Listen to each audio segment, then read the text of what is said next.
एक मजबूत घर के लिए जरूरी होती है एक मजबूत छत। जिस दिन आपके स्लैब की ढलाई होती है उस दिन आपको कुछ इंपॉर्टेंट चीजों की तरफ ध्यान देना जरूरी होता है। अगर आप इन बातों की तरफ ध्यान नहीं दोगे तो आगे चल के दूसरे दिन आपको स्लैब के ऊपर बहुत सारे क्रैक दिखाई दे सकते हैं। आगे चल के आपकी जो छत है वो भी कमजोर रह सकती है। तो चिंता मत कीजिए, क्योंकि आज के इस इंपॉर्टेंट वीडियो में हम ये जानेंगे कि कौन से ऐसे इंपॉर्टेंट पॉइंट है जिनकी मदद से आप अपने स्लैब को एकदम मजबूत बना सकते हो। अगर आप इन पॉइंट को नजरअंदाज कर दोगे तो आपके स्लैब के लिए ये एक बड़ी गलती हो सकती है। तो इसीलिए इस वीडियो को पूरा जरूर देखें, क्योंकि हर एक पॉइंट बहुत ही इंपॉर्टेंट है। वीडियो को हम शुरू करते हैं सबसे पहले पॉइंट से, जो कि है स्लैब थिकनेस, यानी कि स्लैब की मोटाई कितनी होनी चाहिए। तो जब भी आप स्लैब की ढलाई करते हो तो आपको स्लैब की जो मोटाई है वो 5 इंच तक रखनी चाहिए। अगर आप स्लैब की मोटाई को कम कर देते हो तो स्लैब की मजबूती पर भी इसका असर होता है, और ऐसे कम थिकनेस वाले स्लैब में अक्सर ही वाइब्रेशन जैसी समस्या भी देखी जाती है। तो इसीलिए आपको जो स्लैब की मोटाई है वो 5 इंच से कम बिल्कुल भी नहीं रखनी है। अब ढलाई के वक्त आप कैसे पता कर सकते हो कि स्लैब की मोटाई कितनी है?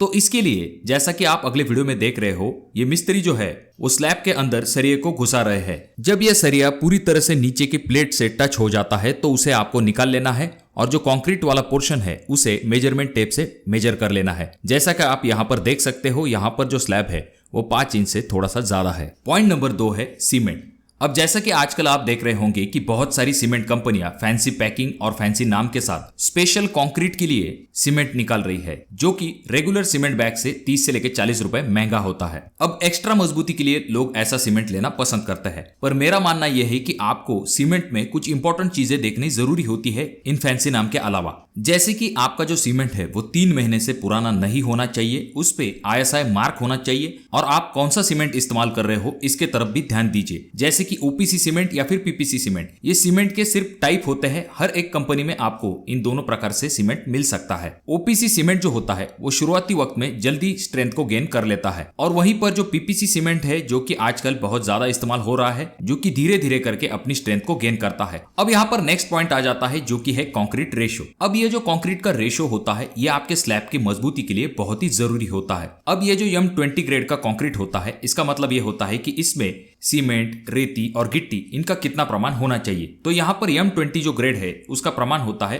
1:1.5:3, यानी कि आपको 1 पार्ट सीमेंट लेना है, 1.5 पार्ट रेती लेनी है और 3 पार्ट एग्रीगेट लेना है। आम भाषा में अगर कहे तो यहाँ पर अगर आप 1 तसला या फिर जिसे हम पाटी भी कहते हैं सीमेंट लेते हैं तो आपको 1.5 तसला रेती लेनी है और 3 तसला गिट्टी लेनी है। तो इसी तरह से आपको स्लैब के लिए कम से कम M20 ग्रेड का कंक्रीट ही इस्तेमाल करना है। अब जिस तरह से हमने स्लैब की मजबूती के लिए कंक्रीट के बारे में देखा है, उसी तरह से अगला इंपॉर्टेंट पॉइंट आ जाता है जिसके तरफ अक्सर ही लोग ध्यान नहीं देते हैं, जो कि है पानी। अब जैसे कि हमने देखा है कि सीमेंट, गिट्टी और रेती इनका प्रमाण फिक्स होता है, उसी तरह से जो कंक्रीट मिक्स में पानी इस्तेमाल किया जाता है तो उसका प्रमाण भी फिक्स होता है। अक्सर ही आपने ऐसा देखा होगा कि जो लेबर होता है वो स्लैब के दिन कंक्रीट में पानी ज्यादा इस्तेमाल करता है, जिससे कि उन्हें काम करने में बहुत ही आसानी होती है और काम जो है वो जल्दी कंप्लीट हो जाता है। पर इसका नुकसान ये होता है कि प्रमाण से ज्यादा जब आप पानी इस्तेमाल कर लेते हो तो इससे कंक्रीट की मजबूती पे असर पड़ता है, और इसकी वजह से जैसे कि आप दूसरे दिन स्लैब के ऊपर जाकर देखते हो तो आपको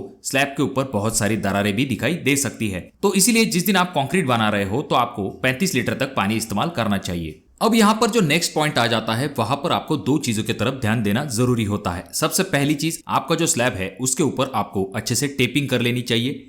इसका फायदा यह होता है कि सीमेंट स्लरी जो है उन प्लेट के गैप में से नीचे नहीं जा पाती है। अब दूसरी चीज, जैसा कि आप अगले वीडियो में देख रहे हो, यहाँ पर स्लैब के ऊपर अच्छे से टेपिंग की गई है और साथ में जो प्लेट्स है उनके ऊपर अच्छे से ऑयल को अप्लाई किया गया है। अब यहाँ पर नेक्स्ट पॉइंट आ जाता है जो कि है स्टील। तो जब भी आप स्लैब के लिए स्टील इस्तेमाल करोगे तो आपको कम से कम 10 mm का स्टील इस्तेमाल करना चाहिए। और बहुत सारे लोगों का ये सवाल आता है कि क्या हम हमारे घर के लिए 8 mm का सरिया इस्तेमाल कर सकते हैं या नहीं। तो इसका जवाब है, अगर आपके साइट पर आपके इंजीनियर आपको रेकमेंड करते हैं तो डेफिनेटली आप जो है 8 mm का स्टील इस्तेमाल कर सकते हो। अब स्लैब के लिए जो नेक्स्ट इंपॉर्टेंट पॉइंट आ जाता है जो कि है कवरिंग। तो इस तरह के कवर जो है वो आपको सरिये के नीचे प्लेस करने हैं। तो स्लैब के लिए जो कवरिंग इस्तेमाल की जाती है वो 20 mm तक इस्तेमाल करनी चाहिए। अब यहाँ पर नेक्स्ट पॉइंट आ जाता है जो कि है क्यूरिंग। तो आपको स्लैब को कितने दिन तक पानी देना चाहिए? तो इसका जवाब है, आपको स्लैब को कम से कम 10 से लेकर 14 दिन तक पानी देना चाहिए। अब यहाँ पर आप स्लैब के ऊपर इस तरह से पॉन्डिंग कर सकते हो जिसकी मदद से आप स्लैब को अच्छे से पानी दे सकते हो। ये जो क्यूरिंग है ये बहुत ही जरूरी है आपके स्लैब की मजबूती के लिए। अब यहाँ पर नेक्स्ट पॉइंट आ जाता है कि आपको आखिर कितने दिन बाद स्लैब को खोलना चाहिए। तो इसका जवाब है आपको कम से कम 14 दिन से पहले स्लैब को बिल्कुल भी नहीं खोलना चाहिए। हालांकि इन दोनों ही टॉपिक के ऊपर हमने एक सेपरेट वीडियो बना के रखी है, आई बटन में मैं उस वीडियो का लिंक दे दूंगा, आप उस वीडियो को भी जाकर देख सकते हो, जहां पर हमने बात की है कि आपको स्लैब को कितने दिन तक पानी देना चाहिए और जो शटरिंग वर्क है उसे कितने दिन बाद खोलना चाहिए। और जैसे स्लैब का ऊपरी पोर्शन जरूरी होता है, उसी तरह से जो शटरिंग वर्क होता है उसे भी आपको स्लैब से पहले अच्छे से चेक कर लेना चाहिए। जो वर्टिकल सपोर्ट होते हैं उनके नीचे ईंटों का इस्तेमाल मत कीजिए और साथ में आपको यहाँ पर इस तरह से ब्रेसिंग देना जरूरी होता है। और जिस दिन आपका स्लैब है उस दिन आपको वाइब्रेटर का इस्तेमाल जरूर करना चाहिए। वाइब्रेटर के इस्तेमाल से एयर पॉकेट रिमूव हो जाते हैं। कंक्रीट की डेंसिटी और स्ट्रेंथ दोनों चीजें बढ़ने में वाइब्रेटर के इस्तेमाल से मदद मिलती है। जैसा कि आप जानते हो कि सेंटरिंग के क्वालिटी पे डिपेंड करता है कि आपकी स्लैब की फिनिशिंग कैसी आएगी, तो इसीलिए जो सेंटरिंग प्लेट्स होती है वो हमेशा सपाट और अच्छी क्वालिटी की इस्तेमाल करने की कोशिश कीजिए। अगर आपकी सेंटरिंग प्लेट बेंड है या फिर खराब है तो ऐसे समय में आपकी स्लैब की फिनिशिंग अच्छी नहीं आएगी। और ऐसी चीजों को कवर करने के लिए प्लास्टर में बहुत ज्यादा माल देना पड़ता है, जो कि सीलिंग से आगे चल के छूटने की भी संभावना हो सकती है। तो इसीलिए सेंटरिंग का मटेरियल जो होगा वो प्रॉपर और अच्छे क्वालिटी का होना चाहिए। सेंटरिंग प्लेट के साथ आपकी जो साइड्स होंगी या फिर बीम बॉटम होंगे वो भी अच्छे क्वालिटी के होने चाहिए। अब स्लैब शुरू करने से पहले जो इलेक्ट्रिकल वर्क है उसे आपको अच्छे से कंप्लीट कर लेना चाहिए। जो पाइप होंगे या फिर फैन पॉइंट है, इन सभी चीजों को एक बार अच्छे से चेक कर लीजिए। एक बार प्रॉपर चेकिंग हो गई उसके बाद जाकर आपको स्लैब की ढलाई शुरू करनी चाहिए, क्योंकि स्लैब के कास्टिंग के वक्त आप ऐसी चीजों में चेंज नहीं कर सकते हो। और जिस दिन आपका स्लैब कंप्लीट हो जाता है तो दूसरे दिन आपको स्लैब के ऊपर ऐसे छोटे छोटे हेयरलाइन क्रैक दिखाई देते हैं। अब इसके पीछे क्या कारण होता है इसके बारे में हमने एक सेपरेट वीडियो बना के रखी है, आई बटन में मैं उस वीडियो का लिंक दे दूंगा, आप उस वीडियो को भी जाकर देख सकते हो। तो जब भी आप अपनी छत की ढलाई करें तो इन प्रैक्टिकल पॉइंट की तरफ ध्यान जरूर दीजिए, जिससे कि आपका छत मजबूत और अच्छी क्वालिटी का बने। अगर आपके कोई सवाल है तो कमेंट बॉक्स में कमेंट जरूर कीजिए। वीडियो पसंद आया हो तो इसे लाइक कर दीजिए। चैनल पे अगर आप लोग नए आए हो तो चैनल को जरूर सब्सक्राइब कर दीजिए। और इन तीनों वीडियो में से कोई एक वीडियो आपके जरूर काम में आ सकता है।